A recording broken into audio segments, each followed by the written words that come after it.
Right now, I want to do the official welcome to the second in a series of discussions built around essays in the book, We Own the Future, which I happen to have right here. We Own the Future, Democratic Socialism - American Style. That's a mouthful. So this little book here is the source of many great essays that we're going to be discussing for the next several months. These events are co-hosted by the Democratic Socialists of America Fund, Dissent magazine, and the New Press. Our first event was on May 7th with one of the book's editors, Kate Aronoff, and two of the contributors, Bill Fletcher Jr. and Sarah Leonard. If you missed that event, the link is in the chat box. In July, we will have our next discussion focused on the future of workers, but tonight, our focus is on Pedro Noguera's chapter in We Own the Future and the issues it raises about the fight for public education. The panelists for tonight's discussion are Pedro Noguera, who is the Emory Stoops and Joyce King Stoops Dean of the USC Rossier School of Education. He is the author of 13 books, including the recent From the Crisis of Connection to the Pursuit of Our Common Humanity. Also, The Pursuit of Equality in Education, 60 Years After Brown, and The Trouble with Black Boys and Other Reflections on Race, Equity, and the Future of Public Education. Thank you, Pedro, for being here. And Nicole McCormick is a public school music teacher from Southern West Virginia, where she teaches and resides with her husband and 4 children. Nicole serves as a local union leader and on the steering committee of the West Virginia United Caucus. And as Nicole mentioned, with the 4 children, she's in the van so she can have a little privacy. So we're all finding our spaces we can to have this conversation.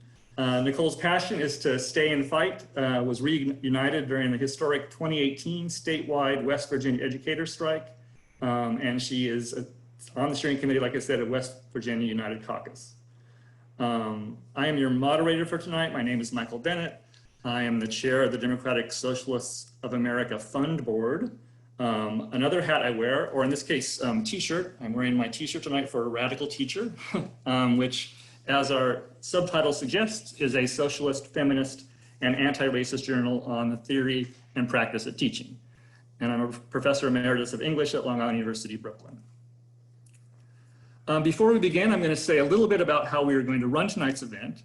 The first half, 30 to 45 minutes, will be a discussion generated by questions I ask the panelists as moderator.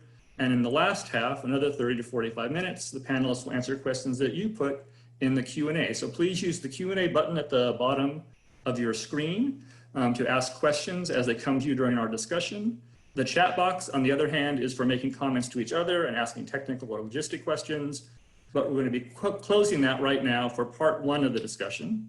It will reopen for part 2, and the Q&A box will be open the whole time. So if someone says something that interests you, you can follow up on it, ask new questions, and that will be part of the second part of our discussion. We're anxious to get to that, to as many of your questions as possible. So I've asked the panelists to limit their answers to no more than 5 minutes. However, we're going to give Pedro a little extra time right now to summarize his chapter in the book, which is entitled Defending and Improving Public Education, since it was the impetus for this event. So over to you, Pedro. Thank you, Michael. And I want to thank DSA and Dissent magazine for hosting this forum. Great to be on here with Nicole from West Virginia. So let me start by saying, when I was writing this chapter for the book, I started to think about the political problem we have with respect to education. And I would say we have a bipartisan problem. And it was most evident under the Obama administration, because those who followed the policies of the Obama administration in education know that they really mirrored those of the Bush administration.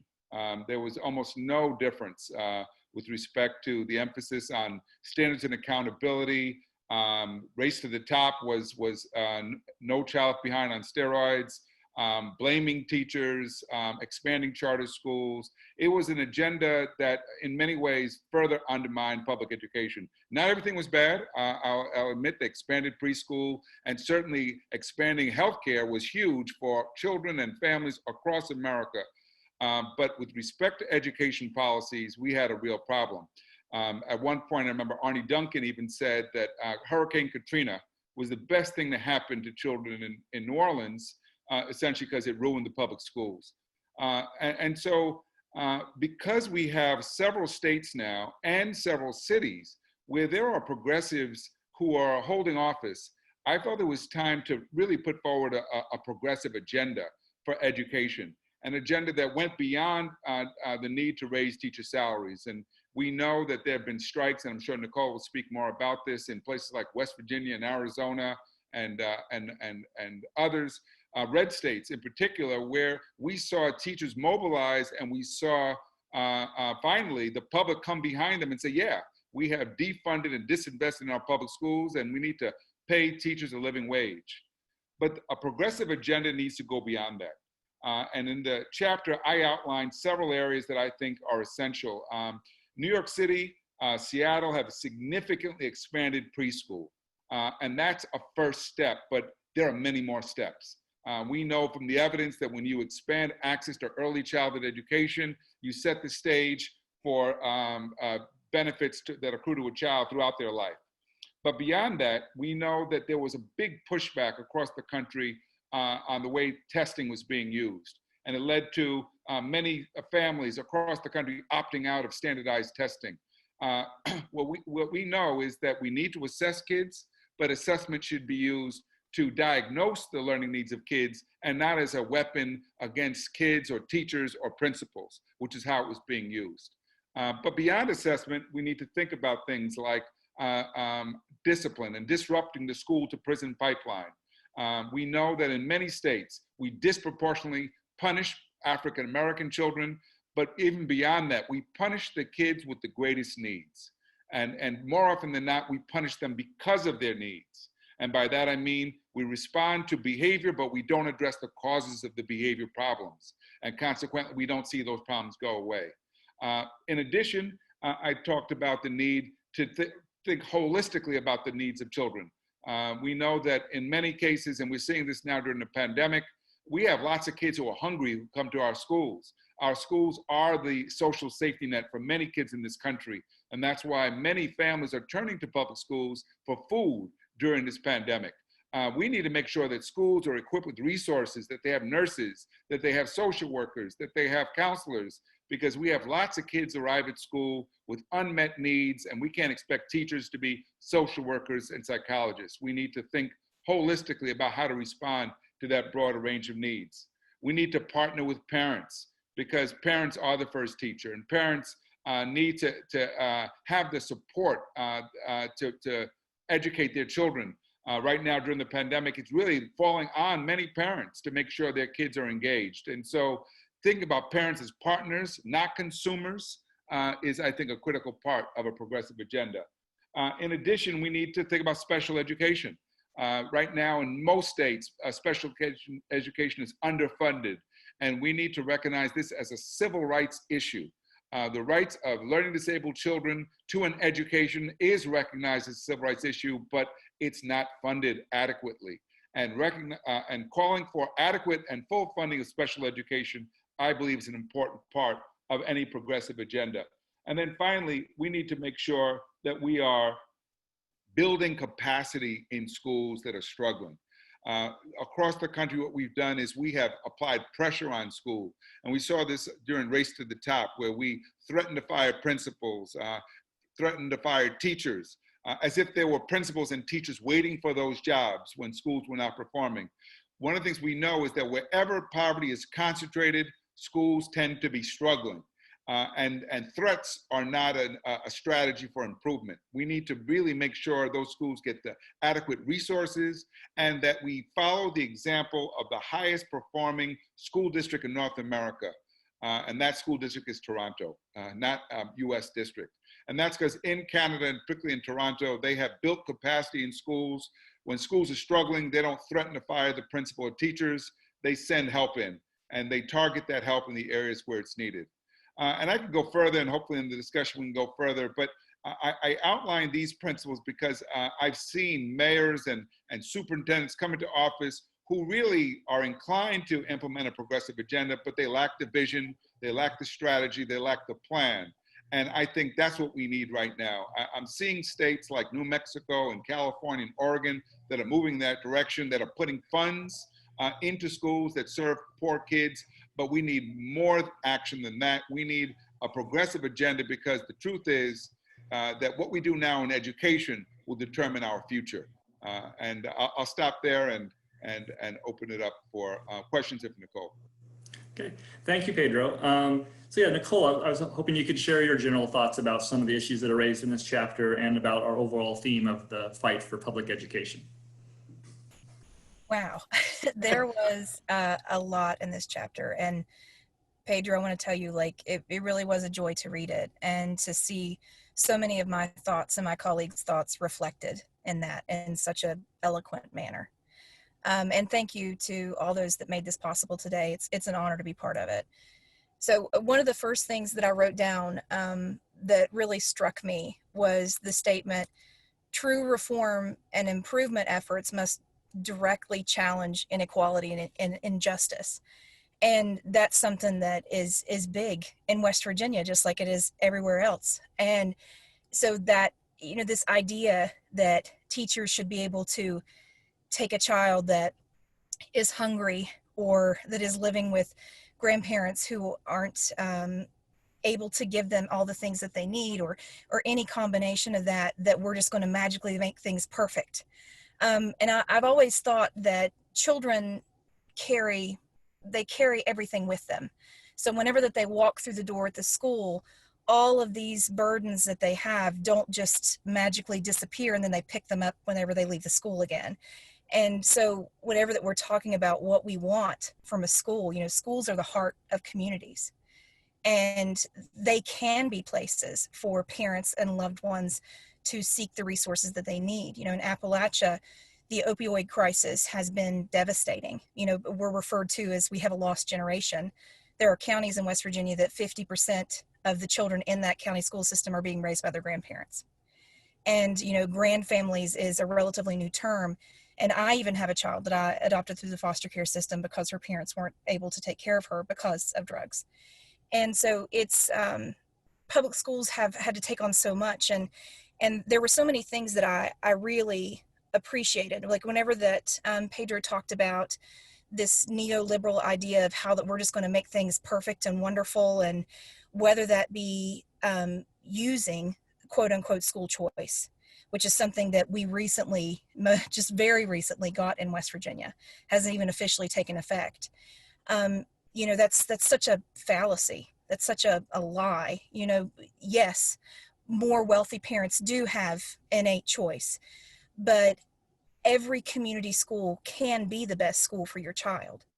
But we have to make sure that we're funding it and supporting it and giving those social supports that as Americans, we don't value.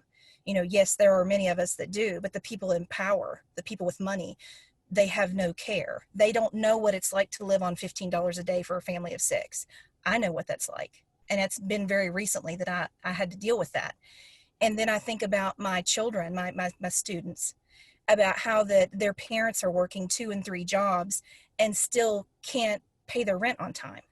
And so all of these things, you know, whenever that Pedro talks about that, this is real. This isn't just some idea. And just a kind of a couple more thoughts. Whenever he was talking about the Toronto and how that the University of Chicago's consortium came up with these ideas about how that you really truly can address deficiencies or needs.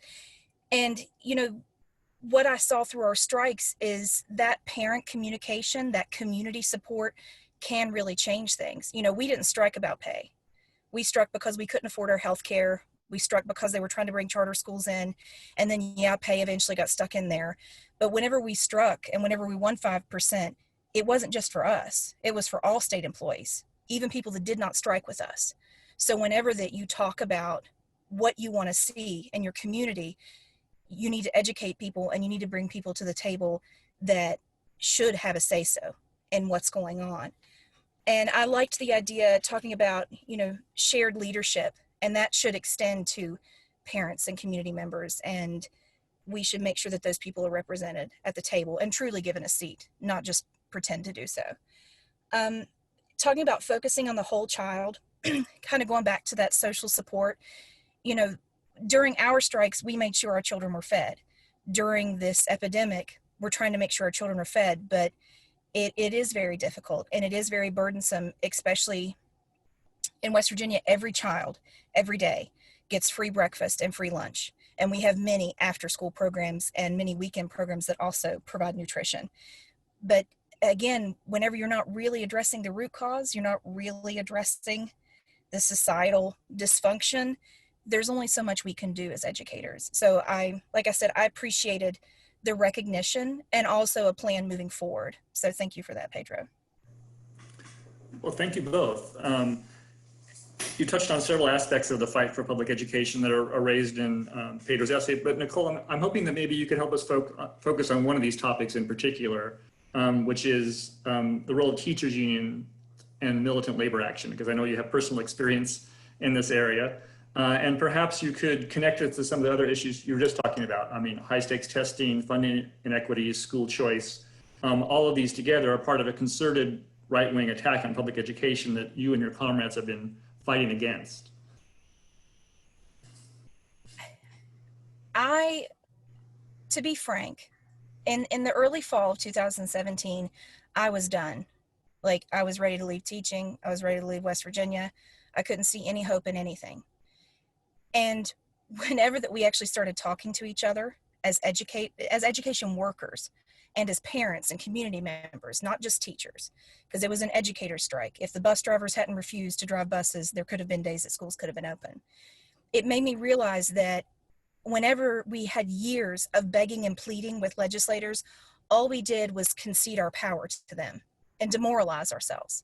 That's all we did. We didn't actually gain any ground. And so I began to understand that really the union is all of us.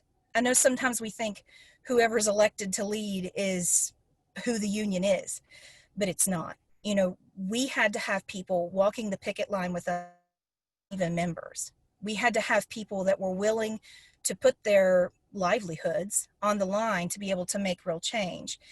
And with the power of the strike, and that can be, you know, sometimes I kind of wish I was French. It's like the cigarette tax goes up 12 cents and everybody has a general strike.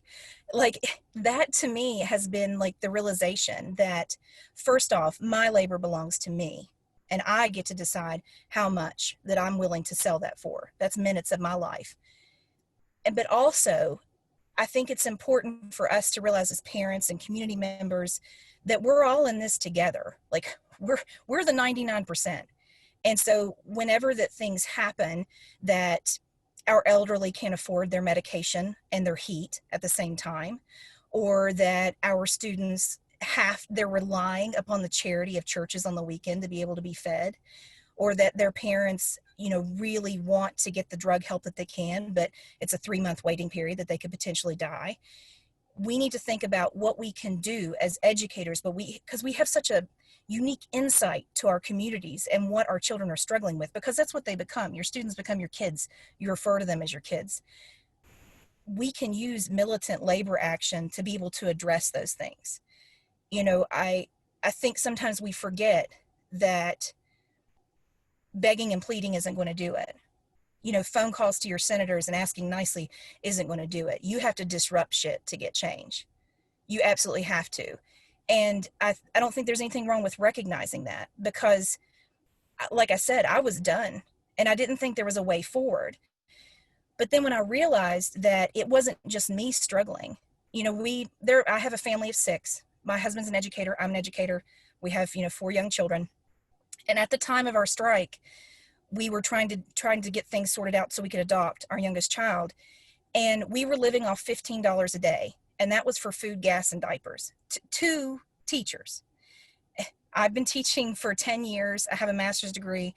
My husband has 2 master's degrees and a doctorate, and he's been teaching for 12 years. And we were living off $15 a day. And so I'm thinking, me being privileged, being a teacher, if I'm struggling that hard, then how hard is the cook that's a single mom raising her 3 kids on $22,000 a year? How hard is she struggling? So whenever that you're open about that, those are things that are painful, right? You don't want people to think that you're less than because you interpret it as something personal. I shouldn't have had so many kids, shouldn't have taken out so many student loans. I've been irresponsible, but it's a societal issue. and the fact that we as Americans are not being supported in the way that we should, that we don't have the construct currently in place. So I really think that we have to recognize the power of the strike, the power of being honest and vulnerable, and the power of parents. You know, parents and students, you know, they're not consumers, just like Pedro said. You know, education should never be a business opportunity. It should be a societal building tool. And we have to treat it like that. And we have to make sure that we're respecting all facets of that, whether that be how that we treat our educators, how we treat our cooks, how we treat our parents, our students. All of those things I feel like can be addressed whenever that we decide to take radical action, and more importantly, to have radical respect for one another. Thank you so much, Nicole. And we talk a lot about solidarity, and, we sing the song, we sign our emails in solidarity, but to really live solidarity, and because, it's easy to get demoralized and feel cut out. And you confront these major powers. You're talking about the governor of West Virginia is a billionaire and all the forces that are allied. But we have people power, right? So to really feel that and work on that I commend you and what you did in West Virginia. And Pedro, I'm going to ask the same question of you, which is, what do you see as the role of unions and militant labor action in this fight against right-wing assaults on public education? So, West Virginia is a great example, but we've seen this now also in cities like Chicago, Los Angeles, and Oakland, where teachers have been organizing, again, as Nicole pointed out, not merely for themselves and their wages, but for lower class sizes, for social workers. They're advocating for children, and that's the reason why we're seeing families come out behind teachers throughout the country. We've seen this, and I think it's that broader view of education that is really a winning strategy. We know that even when schools are struggling, schools are still the most stable institution in many of our communities. They're the only place kids know they'll get fed. They're the only place where there may be heat in the winter or an adult to supervise them. And while we might want more than that, the fact is that we put so much pressure on schools because we live in a society where there are so few resources available to people outside of schools. So the simple fact is that we've got to invest, as Nicole said, in our public education system, because it continues to be the social safety net for children and the closest thing to socialism we have in this country. Public schools are the only institution that serves all kinds of kids. Homeless kids, kids whose parents are incarcerated, kids whose parents are undocumented, they all have a right to an education in this country. And so we have to make sure that what they get access to actually prepares them for life, actually provides them with the education support they need to be successful. Thank you, Pedro, and for reminding us too about that schools education just isn't just building and teachers, right? It's part of a social movement. It's part of a laboring process. It's part of a whole lot of things. And this is where I wanted to head in our next question, which is that a socialist analysis of education doesn't just look at it in the abstract. It looks at it as through a historical materialist analysis of different forms of labor, right? And clearly one of the historical developments at this moment, which is affecting us all, is the COVID pandemic. So I'm wondering if we could think about how the pandemic is affecting the labor of teaching, the labor of being a student, the labor of parenting and childcare and elder care, and just the general transformations in labor that push education as a commodity rather than as it should be a right. But as a commodity, it's being pushed out of the reach of many students. So I'm wondering if you two could talk about the impact of the pandemic on education in this way or in other ways. I'll start and then you could jump in, Nicole. So the pandemic exposed all the inequity in our society. Millions of kids across America in rural and urban areas have not been able to participate at all in their education because they don't have internet access or they don't have screens at home. We don't treat internet access as a basic right. And so that's just been, it's going to have long-term ramifications because of learning loss for many kids. But aside from that, the families that are most hard hit economically, who have lost jobs, and now are facing losing their homes and food insecurity, they are the ones, their kids are really struggling during this period. On top of that, we have teachers who are raising their own kids, like Nicole, and they're trying to teach online while raising a family. Very hard to do. So the challenges we face as a country, because we underinvest in education, are severe. And one of the things we have to really make clear is this economy cannot restart if schools are not up and operational. That means we've got to make sure that we're investing adequately in schools, that we don't treat schools as an afterthought, because there are lots of parents who won't be able to go back to work if their kids are not supervised and not in school. And I want to kind of branch off a little bit from what Pedro was saying. Something that I've thought a lot about since I started having kids 9 years ago is the correlation between teachers being treated as care workers, as unpaid care workers, as most women are, and no matter if you're in whatever society, whatever country, but also how that being a parent, being a mother specifically, affects your economic opportunity or ability. And so, you know, to me, something that's been very glaring during all of this is how that we do not, as a society, respect, appreciate, and uphold care work. You know, we need to look at this as an actual profession, as a service. We need people to be able to be economically stable, that they can take care of their children, whether that be maternity and paternity leave or taking care of adoptive children. I only got to take a week off with my adopted child, and she was only 11 weeks old because I didn't have any more time, and that was an unpaid week. So something to me is I keep on thinking about how that schools are expected to meet all of these needs. And, you know, I think every teacher, you want to do that. Like you want to do as much as you can to support your students and their families and the communities, because you want to be part of that positive change.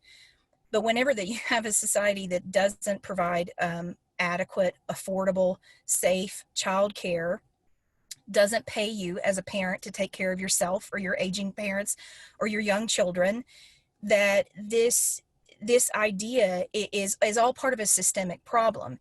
You know, part of why that I feel like that teachers are underpaid is because that we're viewed as care workers. We're not viewed as highly educated professionals. Something that really ate at me, it really bothered me whenever that we were striking in 2018 was, you know, we're in the Capitol. The legislative body is a majority older white man, and they are seriously sneering at us and smirking at us, and our governor calls us dumb bunnies. And it all just kind of comes back to me as, I'm more educated than you. Like, I actually know what's going on in my community, and you don't. You don't see all of the intricacies of everyday life and how that we have to work on being more stable, that we have to work on caring for each other. So during this pandemic, it's just it's came back, and it's not just me. You know, every parent I've talked to has been saying it's impossible for me to teach online and take care of my kids. Or how am I supposed to keep my elderly parents safe and then go to work in a school and be subjected to 600 children and what all potentially they could be carrying with them, because I don't have any money to take time off and I'm not going to be paid to take it off.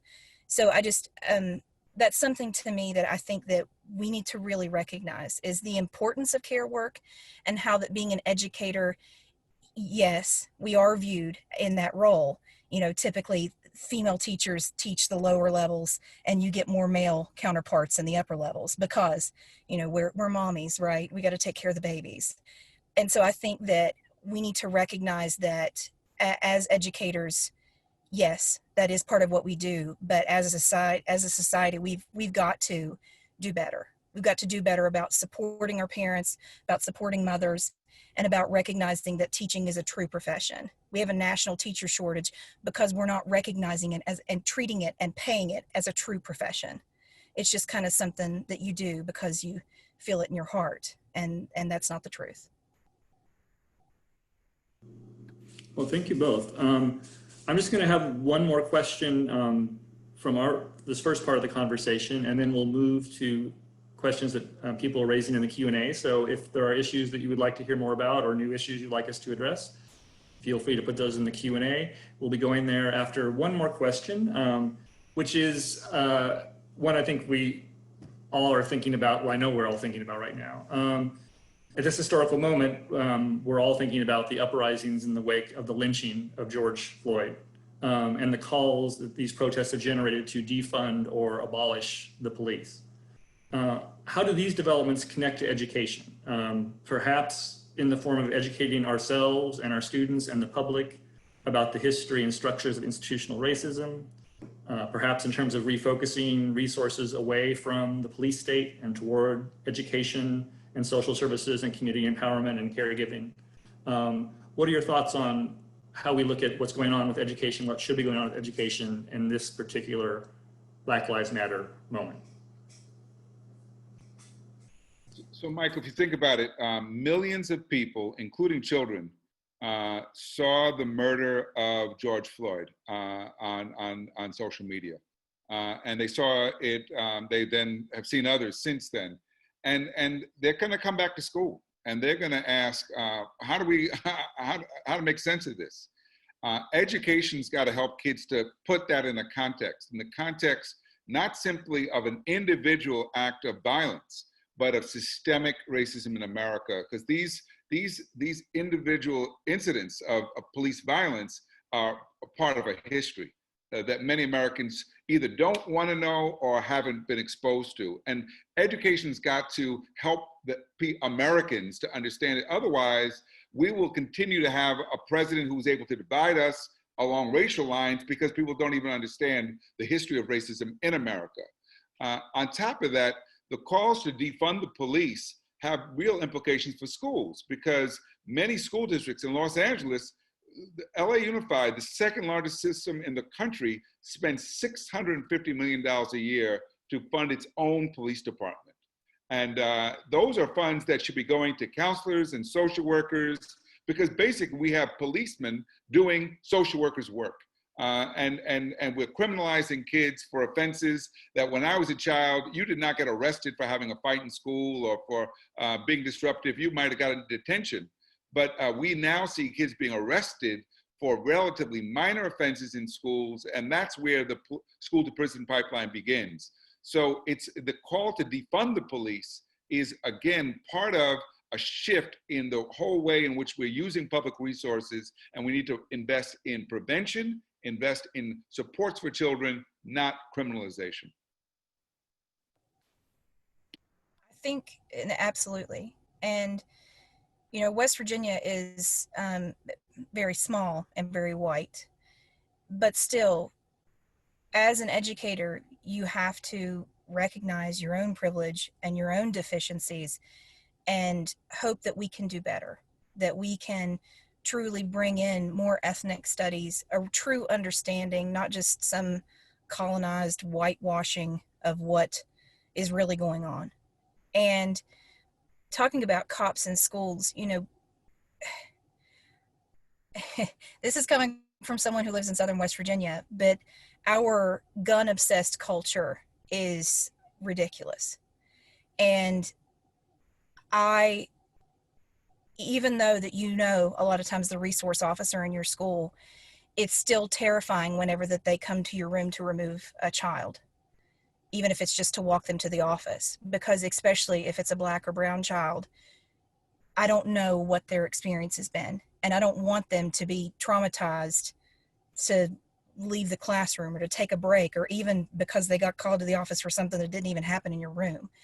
And so we really need to think about what are we doing as a society? And part of that needs to be demilitarizing the police. There is absolutely no reason for us to have a police force in the manner that we currently do. And, you know, it's something like talking about teachers, you know, us not being able to be psychologists and counselors and everything that needs to be. Yeah, officers can't be all those things either. And the amount of training and responsibility that we put on teachers is not quite as high on people that we allow to walk around and carry guns and and be in our schools with that. And so I think that we have to push, and we also can't judge whenever that people are pulling down monuments, or that things are being burnt, or that there is being serious protests here. Like, without disruption, there is no change. And you know, I am not a Black woman, and I think that we have to recognize that where we come from, who we are, and expand what we want to see. You know, I mean, I want to see communities being supported, and I don't want my children to fear who is walking around their school. I want to have that culture of safety, and I want to have that culture of, this is my safe space, and I don't have to worry about, if I'm having a bad day, what's going to happen to me. So yeah, I mean, that's something I really think that I want to see sometime in my lifetime. Thank you so much for your thoughtful comments, Nicole and Pedro. And I really appreciate how, I mean, one of the things I think we try to do as democratic socialists is, as I said earlier, not look at things in the abstract, but these are real issues that are affecting us, you know, based on our race and our class and our gender and where we are in the country and our social location. And this is a lived experience. And I really appreciate you bringing that experience to bear on what you're talking about. So we're now going to move into the second part of our discussion. So we're going to open the chat box back up, just in case you have any technical or logistic questions you wanted to ask there. And we're going to turn to the questions that our friends and comrades have put in the Q&A. And it's not too late to add more questions in the Q&A at the bottom of your screen. So please let us know if you're interested in what you want to hear more about, or if there's a new topic you'd like us to address. The first question that was brought to my attention here is, it has to do with the section of your chapter, Pedro, on equitable funding. This is something both of you talked about, is how several states have been able to improve funding for local school districts, but what solutions and or actions can we take to reduce the funding disparity more broadly? In other words, how do we dismantle the inequitable funding model of using local property taxes? How do we shift the kind of political economy of education is what's being asked, I think. Well, basically, it's a great question. It's an important question because money matters. It affects teacher salaries. It affects the resources we have in schools. The United States is one of the few countries in amongst advanced countries that deliberately spends the most money on the wealthiest kids, the least money on the poorest kids. The way to address that is by centralizing it. It should be either at the state or even the federal level. That would be too radical, but the state level, it should not be determined by local property tax. In California, for example, the state collects the funds and redistributes those funds. And California recently started something called the local control funding formula, where the state sends more money to school districts that serve poorer kids, that have higher numbers of kids who are homeless, higher number of kids in foster care. This begins to rectify some of the inequities, but we have states that have begun to do that. Oregon is also doing something similar, that have taken a step towards addressing this ways in which local property taxes have exacerbated educational opportunities. I don't know if I have much to add, but I would say that West Virginia doesn't base their funding simply on property taxes. So some of our counties that are very, very poor, it's more equitable, even though the state as a whole is poor. But yeah, I mean, we absolutely need the federal government to be kicking in more money. And because whenever that you're defunding public education, some of the first things that get cut, which is also tied to standardized testing, are the arts. You know, it used to be that there was a music teacher in every elementary school in my county. It used to be that there was an art teacher in every elementary school in my county. And now you have a music teacher traveling between 3 different schools. Now we don't even have art at the elementary level. And so it's this nasty combination of defunding and of using these tests as a means to punish, instead of giving teachers the autonomy to be able to assess what truly needs to be able to be assessed so that they can move forward and reach their children individually. Thank you again. There's a couple of questions that take us in different directions, so I think I'll do those, and then one question circles back a little bit. So here's a topic we have not addressed too much so far. One person is asking, what is the role of community schools as an alternative to charter schools to democratize schools and to fight back against the privatization of public education? And obviously this is a big topic right now, the privatization and how to respond. So do you have some thoughts on this question? Yeah, so the idea of a community school, let me just explain what it is, because many listeners may not be familiar. The idea is that in a community school, you put additional resources in so that the school can offer preschool and after school support, but it also could have maybe some basic health services, social worker, so that the school is able to serve as an asset, not just to the children, but to the families as well.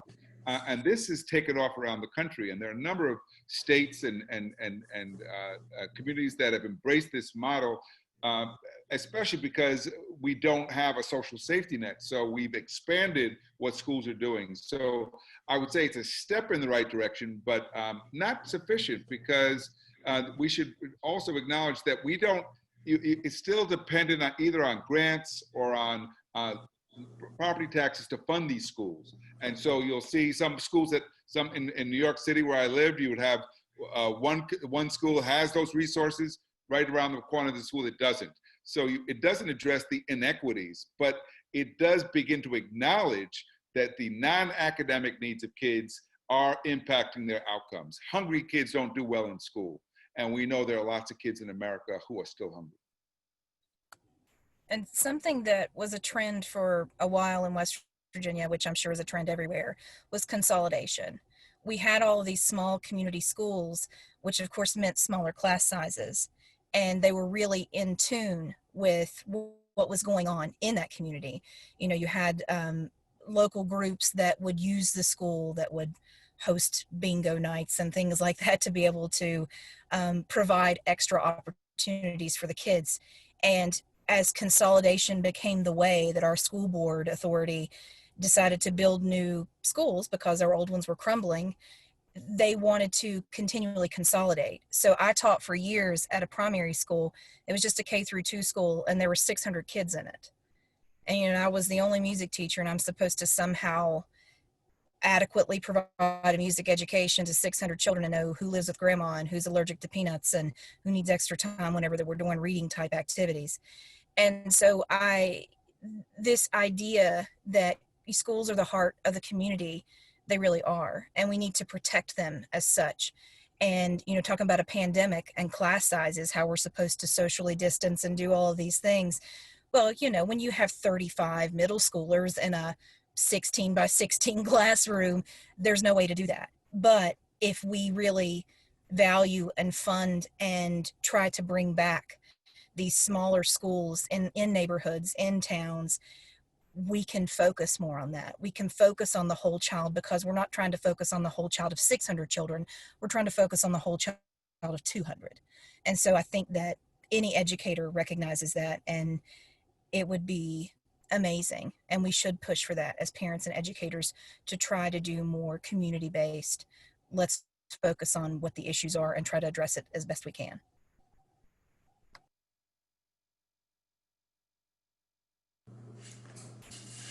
Thank you. And Nicole, I'm going to start this next question with you, and then we'll go to Pedro. It's from a unique perspective of one person's experience. So this is somebody who said, as a public university educator and president of my faculty union chapter, how do I more intentionally link the struggles of higher education and public K-12 institutions?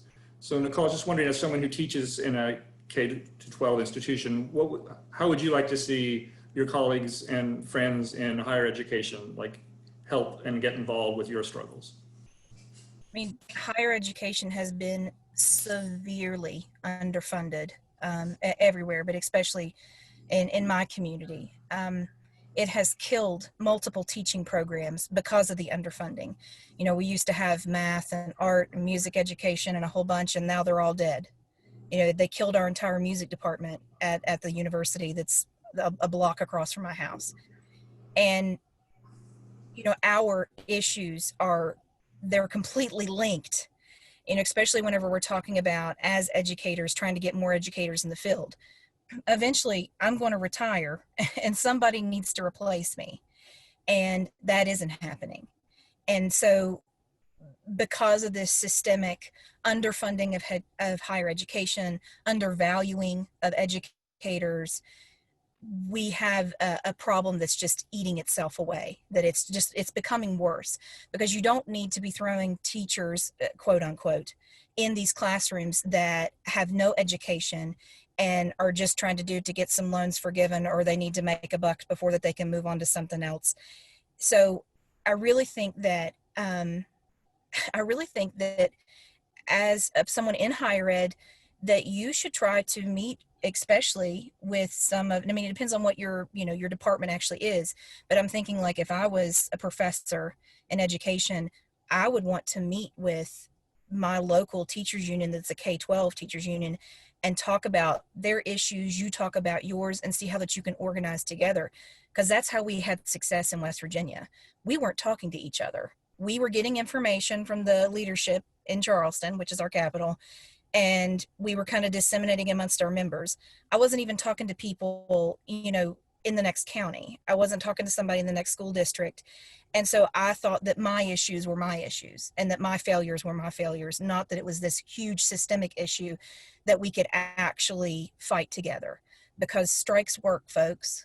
And whenever that you are actually talking to each other, you can do more militant action. You can make more radical plans.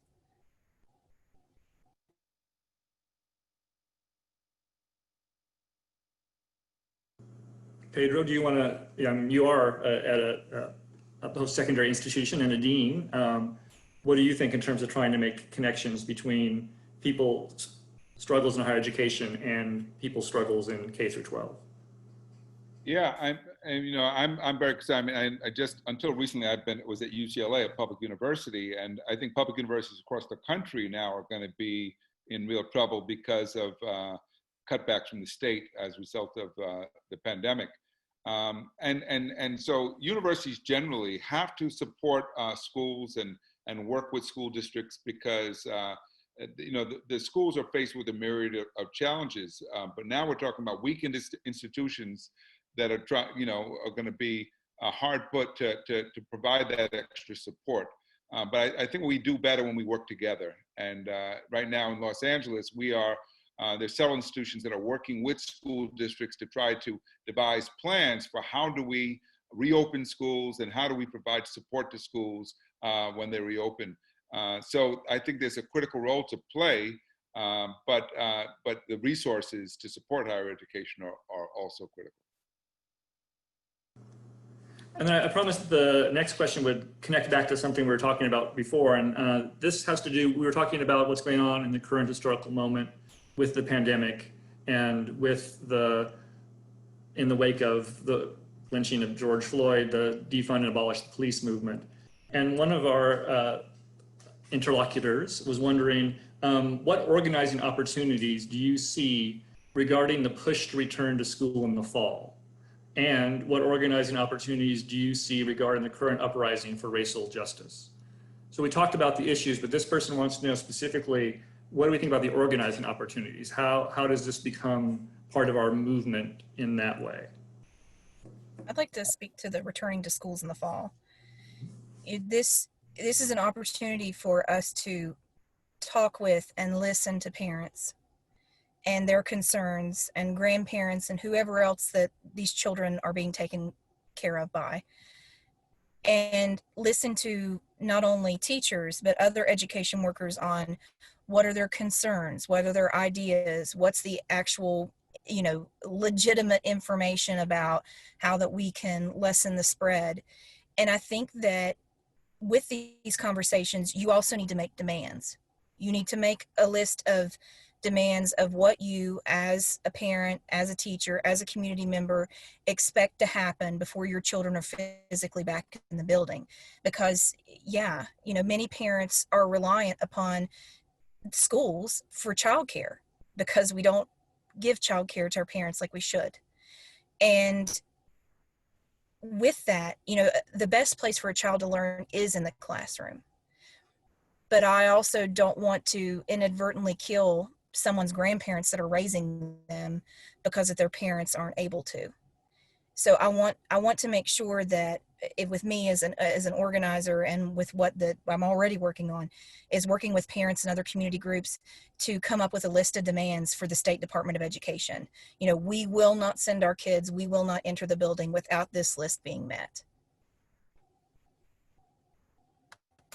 And I think there's great opportunities for building coalitions now around these issues of racial justice that have come into being.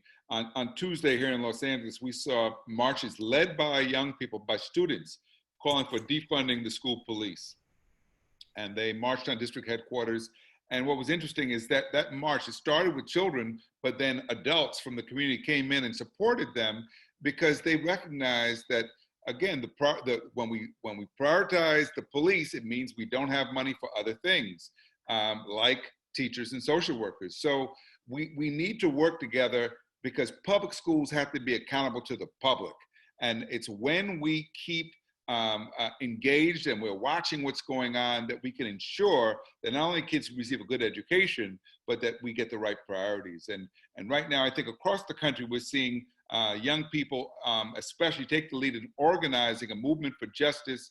They need to know that that's going to be supported by efforts in schools to teach our kids about the meaning of justice, so they'll come out of school prepared as voters to insist that we elect officials who are committed to ensuring that all people in this country have a fair life and a chance to participate fully in this country.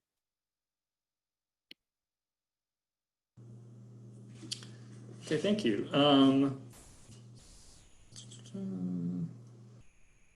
Looks like we just have a couple more questions that we're going to address, and then we'll be wrapping things up. But this question got asked a while ago, and I wanted to get back to it. The question is, how do we address the overall issues of inequality that affect the health and well-being of our students, and that can't be divorced from the inequalities faced in our broader communities? So it seems like this is a question about kind of coalition building in some ways. And I'm wondering if one of the things too, when we were talking about education in the wake of the whole defund or abolish the police movement, a lot of language I've been hearing is people trying to make connections between the international level, where we have a military presence, you know, around the world. The police is kind of domestic presence of militarism, and then what's going on in our communities in terms of kind of discipline and trying, and even, you know, kind of looking at teaching to the test as part of this, as kind of the ability to discipline people from cradle to grave, essentially, in our communities and around the world. So how do we make these connections with our communities and the inequality we're seeing in schools and in the larger world that schools are a part of?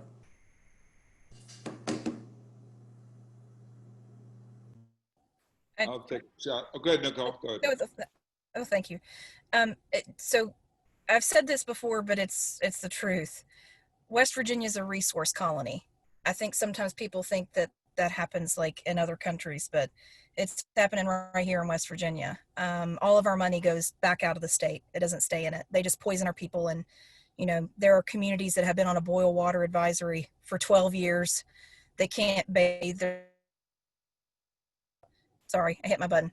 They can't bathe their children in their tap water. They can't cook with it. And this is all about, this is social justice too, you know, about the ability to live. And there's so many West Virginians that are just barely surviving when that they could be thriving.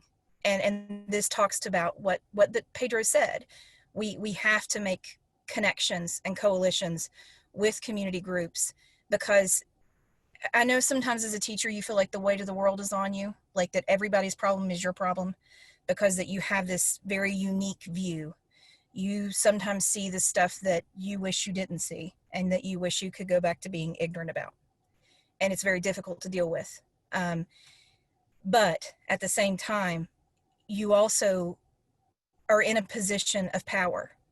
You're in a position to listen to your students, to listen to their families, and to see what you can do, because you're in a building of people that you can talk with and organize with to address those issues, whether that it be food insecurity, housing insecurity. You know, I was shocked whenever that I went to Oakland to see how the homeless population was trying to survive. Because in Southern West Virginia, our homeless are invisible. You know, I've heard people from other states say they don't exist, and I'm like, no, they do. They couch surf, or they stay in their rental until that they get evicted, and then they find another one. And so these are all issues that they are unique to your area, but they're very systemic as American society. And if our illustrious elected government isn't going to do it for us, we have to do it for ourselves, which is why that it is so important that we have these conversations and that we organize together and that we're honest about what we struggle with, and that we make sure that we're listening to our students, that we're listening to our parents.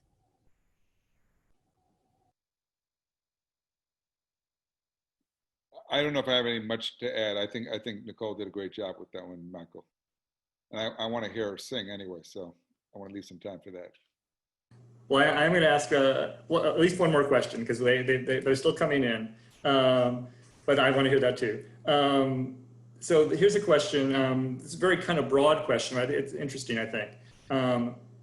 How important is it to get rid of individualism as an approach and to take a more social approach to education? I mean, that seems like a simple question for democratic socialists. How do we shift that model from individualism to a socialized model? You know, that's a big question, but let me just say this, that often the message we send to poor kids is, if you get a good education, you're going to be able to escape. You're going to be able to escape West Virginia. You're going to be able to escape the barrio, the ghetto, wherever it is that you live, and get a better life. And what we don't realize is many kids don't want to escape. They love their families. They love their community. And what we don't show them is how they can use education to help their families, help their communities, improve the place where they live. That's the kind of education our kids need. We need to see education as a resource that can help not only lift people out of poverty as an individual level, but collectively enable us to make a difference where we are. And so I think that has to do with the way we approach education and the vision we have for what's possible. That's beautiful. Like, that's something in the fall of 2017, I was devastated to think that I couldn't afford to stay in my home anymore. I was like, I'm going to have to leave the place that I had my babies, that my grandparents are buried, because I can't afford to stay here anymore. And so talking about getting out of this individualism, that's what makes things successful. That's where you get your power. When that you truly look at someone, you see them and you value them as much as you value yourself, like that you give them the radical respect that they deserve as an individual. You know, I've always felt like that, you know, I've tried to do that, but through our strikes, it made it even more powerful. I realized that the cook that's making half of my salary is equally as important as me, that her salary doesn't add or take away from her value, that if she, as a mother, as a community member, as a parent, doesn't feel valued, doesn't feel safe, doesn't feel protected, then we're never really going to be the society we should be. And so I feel like that's part of what we're doing right now. We're talking to each other. And I think that continual conversation is going to make us better as individuals, but more importantly, as a society.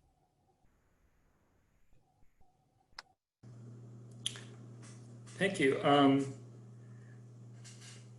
It seems that our numbers have actually gone up lately. So there are more people here, and there is, I feel like I can't leave people who just joined us without, or came back to us without a chance to ask a question. And this does touch on something, Pedro, that you talked about, but you had mentioned that you really wanted to make sure we addressed clearly, which is about the inequalities that have been exacerbated under COVID, and the best way of addressing how this impacts the most vulnerable layer of students. Now, you brought that up, so I'm wondering but maybe we talk about specific strategies as well, because you mentioned that in terms of access to the internet and other things. So if both of you would like to talk more about not just how do we engage with our students during COVID, or what's this doing to education, but how does this change the way we talk about our vulnerable students and what we can do to help reach out and bridge these gaps between those who are dealing with all sorts of issues that are preventing them from getting the education that we are trying to make available. You know, earlier I said that the pandemic exposed our inequities fundamentally, but it also taught us something else. It taught us who really is an essential worker.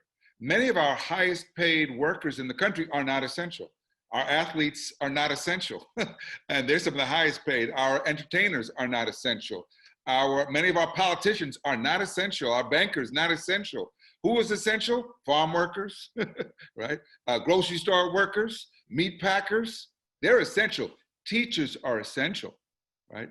And so what does that say? If they're essential, then they need to be paid appropriately. They need to be compensated. They need to have health care. You know, we have people right now going back to work, not because they feel ready, but because they have no choice. And some of them are going back to work sick. And that's how this virus is spreading. And when you don't have a safety net in this country, that's what happens. And so the virus has exposed our vulnerabilities as a country. The question is, what lessons are we going to learn so that in the future we come away stronger and not as weak as we are right now? Think about this. The United States has more cases than any country in the world. And we are supposedly have such an advanced medical system and research facilities. How did this happen to us?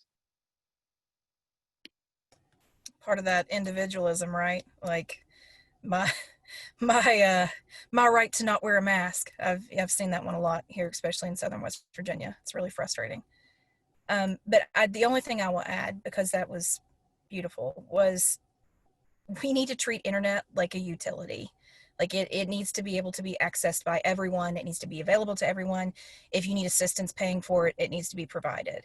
There is so much in our world between paying bills and talking to one another and getting your education, you know, that comes from that, or news. And so everyone should have access to that, because we need to be able to educate our students. And even though I am fervent in my belief and my knowledge that in-person teaching in a public school is the best way, we need to do what we can to protect our most vulnerable during all of this. I think this is a good place to end, actually, to think about what and who is essential. And I'm going to use the word in a slightly different way, just to say thank you. You all have been very essential for bringing this together and making this happen. So I'd like to thank, in particular, our panelists, Nicole McCormick and Pedro Noguera. I'd like to thank you, our audience and interlocutors, for joining us. I would like to thank, please, everyone who was involved in bringing this together behind the scenes. We have a committee that's been working on these. So Flynn from Dissent magazine, Emily from the New Press, and then there are several of us from the Democratic Socialists of America Fund, Maria, Sunshine, David, Michael G. Oh, and I have to do a special thank you to my husband, Juan Battle, who helped me prepare for this, including giving me my first haircut in 3 months. So that was lovely, thank you. Really, it's just essential right now that we do what the book We Own the Future is trying to do, which is imagine a different future. This book contains several possible blueprints for the future, and I would thank everyone for helping us to build this future together. And now, as promised, we can't play music, but we did make Nicole promise that she would use her music training to sing us out with a song. So thank you, Nicole. Thank you, Pedro. Here we go. So during the strikes, you know, Country Roads is a West Virginia song. And so this has been like kind of our solidarity. So if you can imagine your mind holding the hand of the person next to you and holding your fist in the air. So if you know the chorus, sing it with me, okay? Country roads, take me home to the place I belong. West Virginia, mountain mama, take me home. Country roads. Thank you, Nicole. Thank you, Nicole. Thank you, everyone. Bye, guys. Thanks so much.